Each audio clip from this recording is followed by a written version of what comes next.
Estudos no Sermão do Monte, de Martin Lloyd Jones. Capítulo 26, Olho por olho, dente por dente. Nos versículos 38 a 42 encontramos a quinta ilustração apresentada por Nosso Senhor acerca de como a sua própria interpretação da lei mosaica contrastava com a pervertida interpretação dos escribas e dos fariseus. Com esse fato em mente, talvez a melhor maneira de proceder consista em adotar, uma vez mais, a tríplice divisão da matéria a considerar, conforme já fizemos nas considerações acerca de algumas das ilustrações anteriormente examinadas. A primeira coisa, por conseguinte, deve ser examinarmos, novamente, o intuito dessa legislação mosaica.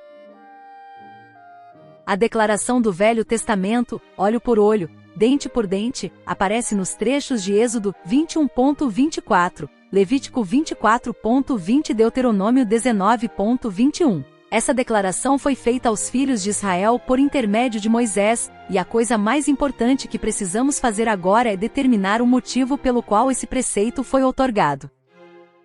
Idêntico princípio aplica-se nos casos do adultério e do divórcio, tanto quanto no caso dos juramentos. O principal intuito desse preceito mosaico era o de controlar os excessos. Neste caso particular, tinha por fim controlar a ira, a violência e a vindita.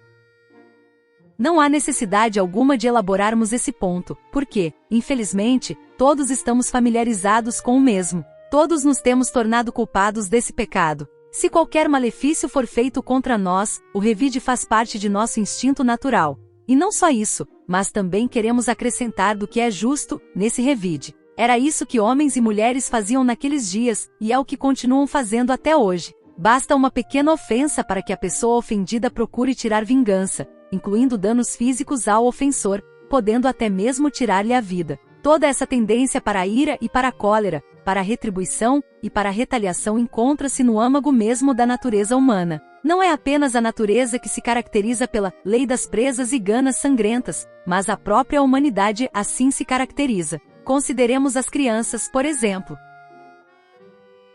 Desde a mais tenra idade as crianças manifestam esse impulso para a vingança. Esse é um dos mais odiosos e repelentes resultados da queda do homem e do pecado original.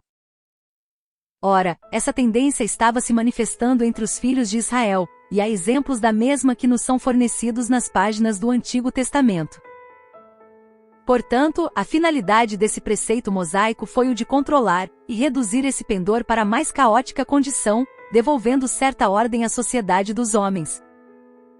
Conforme vimos, esse é um grande princípio fundamental. Deus, o autor da salvação, o autor do caminho através do qual a humanidade pode ser libertada da escravidão e da tirania do pecado, também determinou que o pecado fosse reprimido. O Deus da graça também é o Deus da lei, e essa é uma das ilustrações da lei. Deus não somente haverá de eliminar inteiramente o mal e o pecado, com todos os seus resultados, mas também, nesse ínterim, haverá de controlá-los e impor-lhes limites. Podemos perceber isso no livro de Jó, onde o próprio Satanás não pode fazer certas coisas, a menos que receba permissão para tanto. O diabo está sujeito ao controle divino, e uma das facetas mais claras dessa realidade é que Deus impõe leis.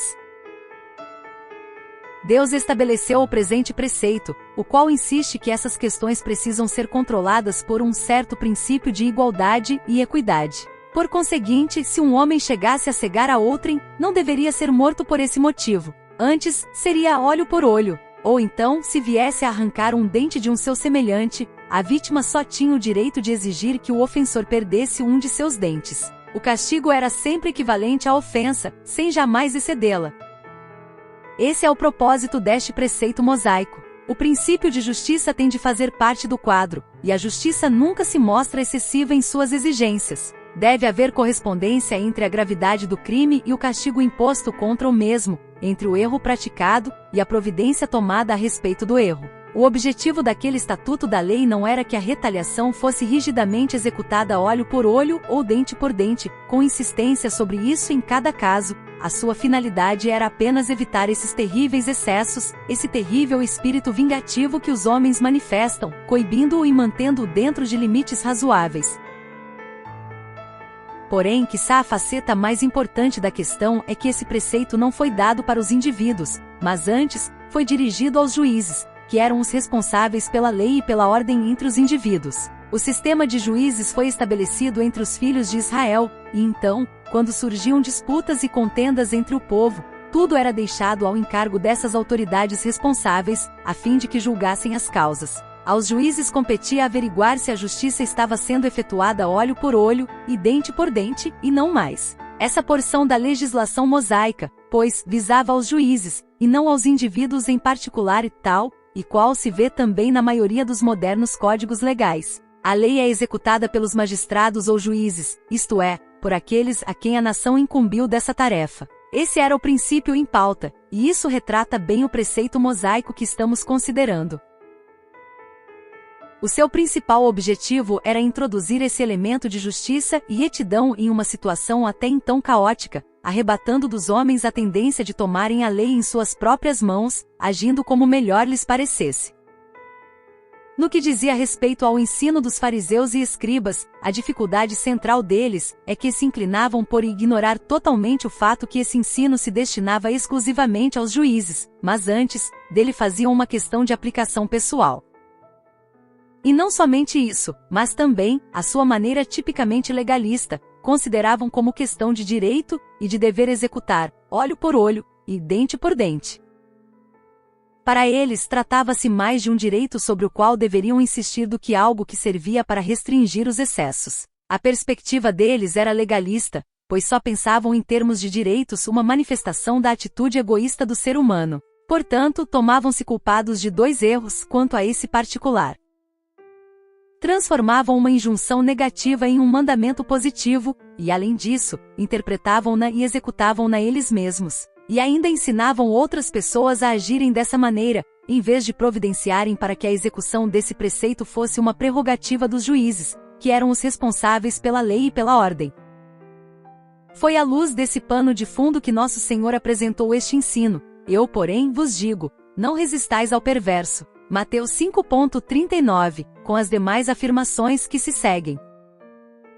Como é claro, estamos defronte de um assunto que, com frequência, tem dado margem a debates, que por muitas vezes tem sido mal compreendido, e que sempre tem sido a causa de muitas confusões. É provável que na Bíblia não exista outra passagem que tenha produzido tanta disputa e animosidade como este preceito, o qual nos recomenda a não resistirmos ao perverso, a nos mostrarmos amorosos com o próximo e a perdoarmos os nossos ofensores. O pacifismo tem sido causa de muitos conflitos verbais, e geralmente leva a uma atitude que está tão longe quanto é possível daquilo que foi aqui ensinado e inculcado por nosso bendito Senhor. Naturalmente, esta é uma daquelas passagens bíblicas para as quais as pessoas prontamente apelam, logo que o Sermão do Monte é mencionado. Muitos, sem dúvida, têm esperado ansiosamente que chegássemos a este versículo, e agora, finalmente, aqui estamos. Não obstante, coisa alguma foi mais importante do que todo o estudo anterior que fizemos, para que pudéssemos chegar a este trecho bíblico, porque, conforme temos visto ao longo destas exposições, esse tipo de injunção só pode ser verdadeiramente compreendida se for devidamente mantida dentro de seu contexto e pano de fundo. No começo desta série de estudos vimos que existem determinados princípios de interpretação que precisam ser levados em conta se quisermos realmente saber a verdade acerca dessas questões. Poderíamos avivar nossa memória acerca de alguns deles. Em primeiro lugar, jamais deveríamos pensar no Sermão do Monte como um código de ética, ou como um conjunto de regras que cubra detalhadamente toda a nossa maneira de nos conduzirmos. Também não deveríamos imaginar que esse sermão é uma espécie de lei que veio substituir a antiga lei mosaica. Bem pelo contrário, o que se pretende aqui é enfatizar o espírito da lei. Por essa razão, não deveríamos apressar-nos a folhear o Sermão do Monte, rebuscando alguma passagem em particular, se quisermos saber o que nos convém fazer quanto a determinada questão. Ninguém consegue arrancar tal utilidade do Novo Testamento.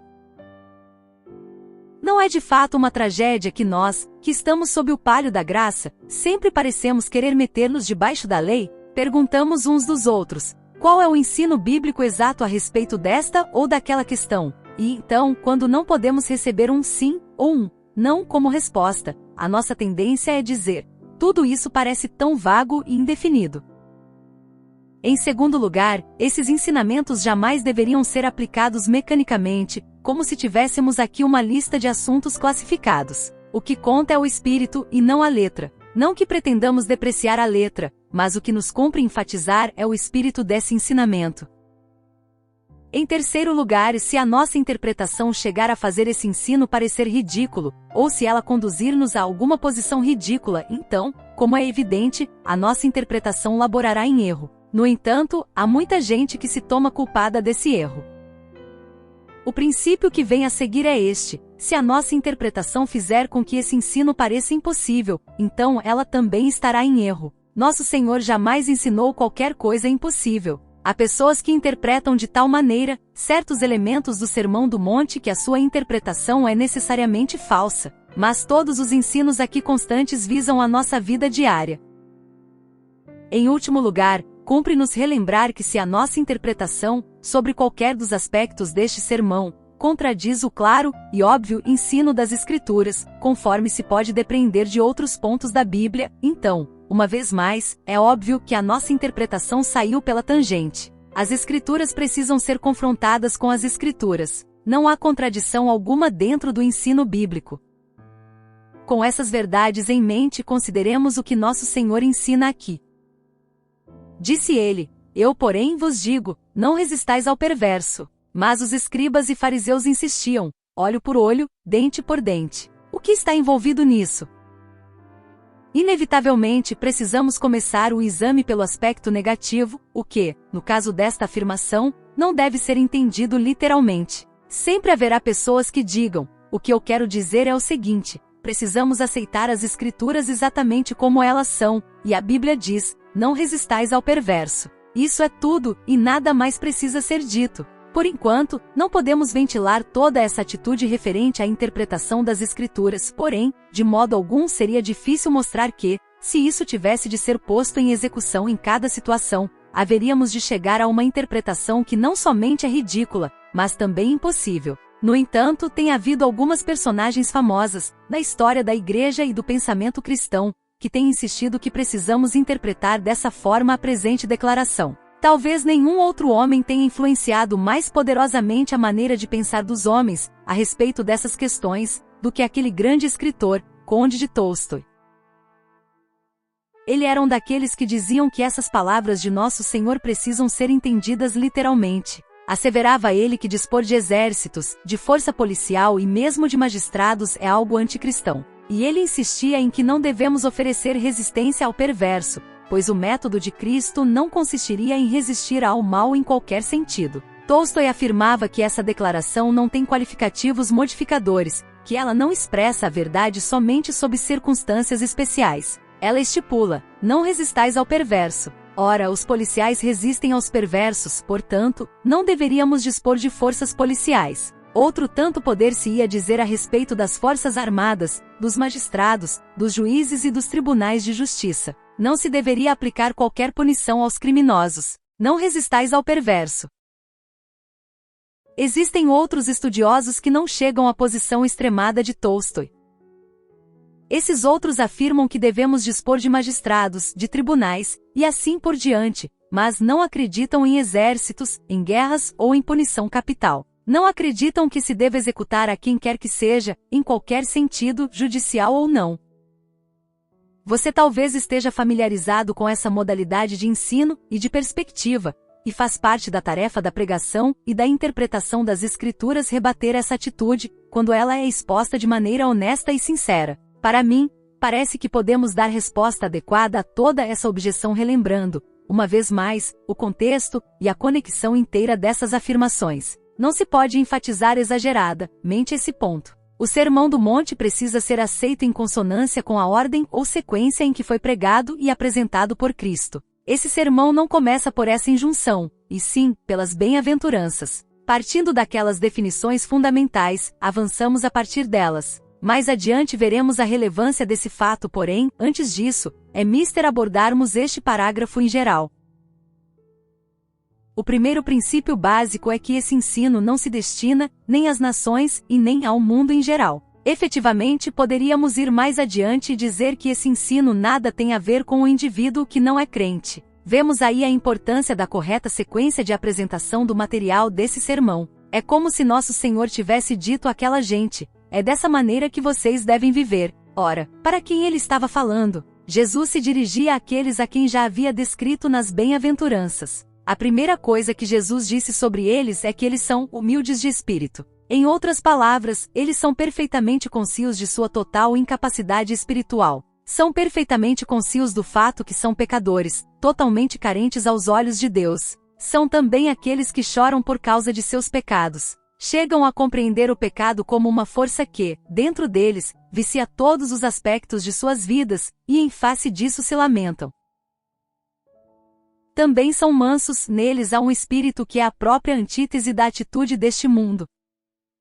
Eles têm fome e sede de justiça, e assim por diante. Ora, as injunções particulares que estamos estudando, destinavam-se exclusivamente a pessoas dessa categoria. Não precisamos repisar esse ponto. O ensino deste preceito simplesmente não pode ser observado por quem não possua essas qualidades. Nosso Senhor jamais pediu do homem natural, que é marionete do pecado e de Satanás, que está destinado ao inferno, que ele viva uma vida dotada dessas elevadíssimas virtudes, pois tal indivíduo simplesmente não é capaz de atender a essa ordem divina. Devemos ser homens transformados, nascidos de novo, antes de podermos viver tal vida. Portanto, advogar esse preceito como se fosse uma norma a ser observada por uma nação ou país, não é nada menos do que uma heresia.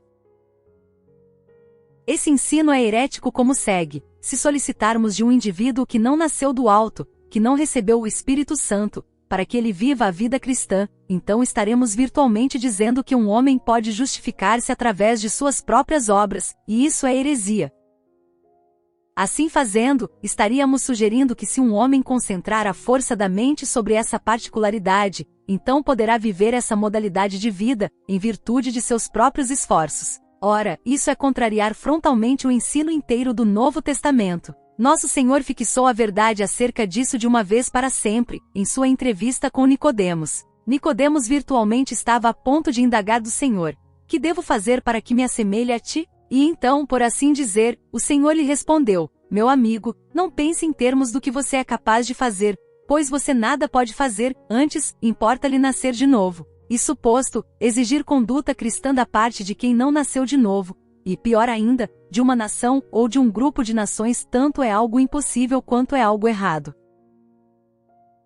Todavia, aquele preceito que diz, olho por olho, dente por dente, continua sendo aplicável ao mundo, a uma nação qualquer ou a um indivíduo incrédulo. Toda essa gente continua sujeita àquela justiça que restringe e refreia o indivíduo, preservando a lei e a ordem e controlando os excessos. Em outras palavras, é por essa razão que o crente precisa crer na lei e na ordem, como também jamais deveria mostrar-se negligente em seus deveres como cidadão de um estado qualquer. Ele sabe que não há autoridade que não proceda de Deus, Romanos 13.1, que a iniquidade precisa ser controlada, e que o vício e o crime precisam ser circunscritos dentro de limites apertados. Justiça e equidade são expressos por meio da fórmula olho por olho, dente por dente. Em outras palavras, o Novo Testamento ensina que enquanto um indivíduo não se põe debaixo da proteção da graça divina, precisa ser mantido debaixo da lei.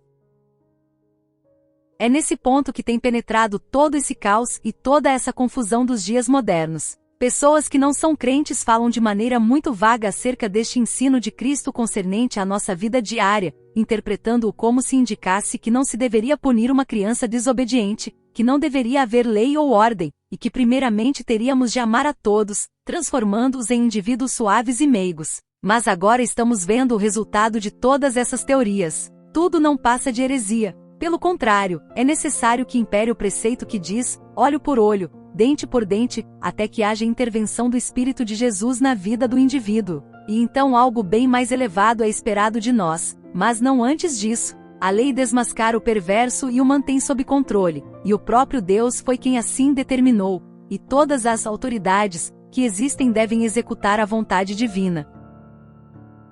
Este é o primeiro princípio. Isto não tem nada a ver com as nações ou o chamado pacifismo cristão, socialismo cristão e coisas semelhantes. Esses conceitos não podem ser baseados neste princípio de fato, eles são uma negação do mesmo. Esta era a tragédia inteira de Tolstói, e pobre homem, ele mesmo tornou-se a tragédia quando, enfim, confrontou-se com a absoluta inutilidade de todo o seu conceito. Isto era inevitável desde o início, como ele deveria ter visto se tivesse realmente compreendido o ensino.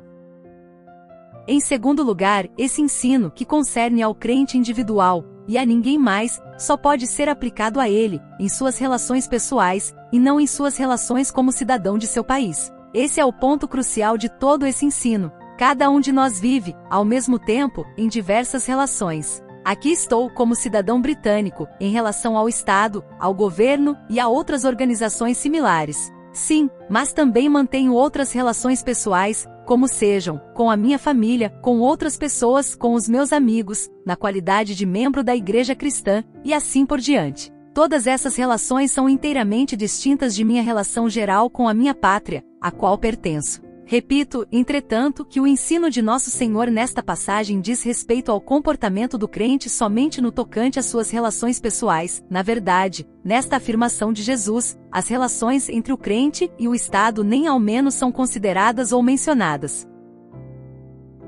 Nada mais podemos encontrar aqui, salvo a reação do crente como indivíduo, às coisas que forem feitas contra a sua pessoa. No que toca à relação do crente para com o Estado, e no tocante às suas relações em geral, existem instruções as mais amplas nas Escrituras. Se você estiver ansioso sobre suas relações para com o Estado, ou suas atitudes como cidadão, então não se demore em considerações sobre o Sermão do Monte. Antes, busque outros capítulos da Bíblia, que aludem especificamente a esse tema, como Romanos 13 e Pedro 2. Portanto, se eu, como jovem, estiver considerando os meus deveres para com o Estado, na questão do serviço às Forças Armadas, não é nesta passagem que poderei encontrar instruções a esse respeito. Terei de procurar algures essas instruções, pois aqui só existem instruções referentes às minhas relações pessoais. No entanto, com quanta frequência, ao serem estudados os deveres de uma pessoa para com o Estado, cita-se esta passagem bíblica, mas assevero que este trecho não tem absolutamente nada a ver com essa questão. O terceiro princípio que controla a interpretação deste assunto, como é evidente, não é considerado como tal neste preceito, sem importar se estamos pensando em punição capital, em mortes provocadas pela guerra, ou em qualquer outra maneira de se tirar a vida do próximo. Nosso Senhor estava considerando aqui esta lei, que versa sobre a reação pessoal do crente diante das coisas que lhe acontecem. Naturalmente, em última análise, esse preceito envolve a questão inteira do homicídio, mas esse não é o princípio posto em primeiro plano por Nosso Senhor, nessa ocasião. Portanto, interpretar este parágrafo em termos de pacifismo é reduzir esse grande e admirável ensino cristão a uma mera questão legalista. E aqueles que fundamentam o seu pacifismo neste parágrafo, não me importando aqui determinar se o pacifismo é certo ou errado, tomam-se culpados dessa forma de heresia. Esses tais retomaram ao legalismo dos escribas e fariseus, e isso é uma interpretação inteiramente falsa. Por conseguinte, o que nos está sendo ensinado aqui? Certamente só existe um princípio básico neste preceito, a saber, a atitude de uma pessoa para consigo mesma. Poderíamos discutir sobre o crente em termos do Estado, da guerra e de outras coisas dessa natureza. Porém, isso é algo que fica em um nível muito inferior àquilo que o Senhor Jesus Cristo pede que enfrentemos aqui. O Senhor pede de cada um de nós que encare a si mesmo, e é muito mais fácil discutir acerca do pacifismo do que enfrentar francamente o ensino do Senhor Jesus, neste ponto. No que consiste esse ensino? Sugiro que a chave para a compreensão do mesmo se acha no versículo 42, onde se lê: dá a quem te pede, e não voltes as costas ao que deseja que lhe emprestes. Isso se reveste de suprema importância. Quando você lê esse parágrafo, tem a impressão de que o versículo 42 não deveria estar aí, de jeito nenhum. Ouvistes que foi dito, olho por olho, dente por dente. Eu, porém, vos digo, não resistais ao perverso. Esse é o tema, a resistência ao perverso, o que poderia dar a impressão que cabem aqui questões como a guerra, o tirar a vida do próximo e a punição capital. Entretanto, o Senhor prossegue a fim de dizer: mas a qualquer que te ferir na face direita, volta-lhe também a outra, e ao que quer demandar contigo e tirar-te a túnica, deixa-lhe também a capa. Se alguém te obrigar a andar 1 milha, vai com ele 2. E então Jesus diz, inesperadamente: dá a quem te pede, e não voltes as costas ao que deseja que lhe emprestes. E isso nos impele imediatamente a indagar: que tem a ver essa questão dos empréstimos com a questão da não resistência ao perverso, de não revidar, de não brigar e de não matar o próximo? Como é que aquela questão encontrou lugar entre essas outras? É neste ponto que encontramos um indício seguro para a compreensão dos princípios que nosso Senhor queria aqui inculcar. O tempo todo ele estava interessado pela questão do eu, pela questão da nossa atitude para conosco. Por assim dizer, Jesus dizia que se somos crentes autênticos, então precisamos morrer para o próprio eu. Não está em foco a questão se devemos ingressar ou não nas Forças Armadas. Pelo contrário, está em pauta o que eu penso de mim mesmo, bem como qual é a minha atitude para comigo mesmo. Trata-se de uma instrução essencialmente espiritual, a qual pode ser vista através das maneiras que passo a destacar. Em primeiro lugar, preciso estar certo, em minhas atitudes para comigo mesmo, no tocante ao espírito de autodefesa, que aflora prontamente quando alguém me faz alguma injustiça. Também é mister que eu aborde esse desejo de vingança, esse espírito de retaliação que tanto caracteriza o homem natural. Também cumpre-nos considerar a nossa própria atitude em relação às injustiças que são feitas contra nós, bem como as exigências que nos são impostas pela comunidade ou pelo Estado. E, finalmente, há aquela atitude do eu acerca das possessões do indivíduo. Nosso Senhor estava aqui desvendando e desmascarando aquele horrendo fator que controla o homem natural, ou seja, o próprio eu, aquele medonho legado que herdamos da queda do homem, e que leva o ser humano a vangloriar-se em si mesmo e a exibir-se como se for um Deus. O homem natural protege esse eu o tempo todo, e de todas as maneiras possíveis. Todavia, ele não faz assim somente quando é atacado ou quando alguma coisa lhe é subtraída, pois também age assim no tocante às suas possessões materiais. Se alguém quiser emprestar dele alguma coisa, sua reação instintiva será: por que eu deveria desfazer-me de minhas possessões e empobrecer? O próprio eu ocupa o primeiro plano o tempo todo. No instante em que percebemos essa verdade, não vemos mais qualquer contradição entre o versículo 42 e os demais versículos deste parágrafo. Não há somente uma espécie de conexão, e sim, este versículo faz parte essencial do todo.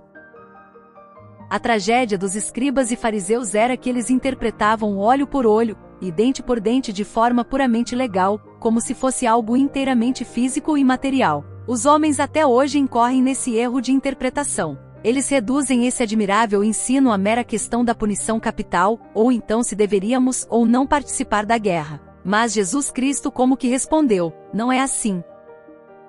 Antes, deve-se pensar aqui sobre as atitudes do espírito, sobre as atitudes do indivíduo, especialmente no que concerne a si mesmo. E eu gostaria que vocês percebessem que se vocês são meus discípulos autênticos, então terão que fazer morrer o próprio eu. Ou então, se você assim o preferir, é como se Jesus tivesse dito: se alguém quiser ser meu discípulo, então negue-se a si mesmo, juntamente com todos os direitos que tem sobre a sua própria pessoa, tome a sua cruz e siga-me.